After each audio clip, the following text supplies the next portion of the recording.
আমরা ঠিক করব, ইন্ডিয়া না। রক্তবীজ একে বীরভূমের বিস্ফোরণের ঘটনাকে কেন্দ্র করে এক জঙ্গি ষড়যন্ত্রের পর্দাফাশ দেখা গিয়েছিল। সেই গল্পের শেষের দিকে স্পষ্ট হয় ষড়যন্ত্র এখনও পুরোপুরি শেষ হয়নি।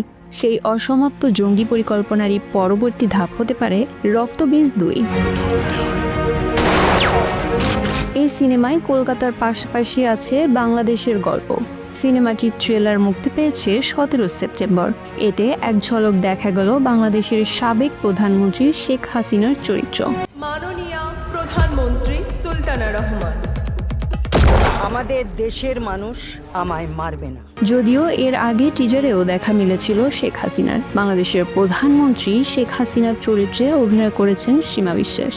ভারতের রাষ্ট্রপতি অনিমেষ চ্যাটার্জির ভূমিকায় দেখা যাবে ভিক্টর বন্দ্যোপাধ্যায়কে। পুরো ভিডিওটি দেখতে কমেন্টসে পিন করা লিঙ্কটি ক্লিক করুন।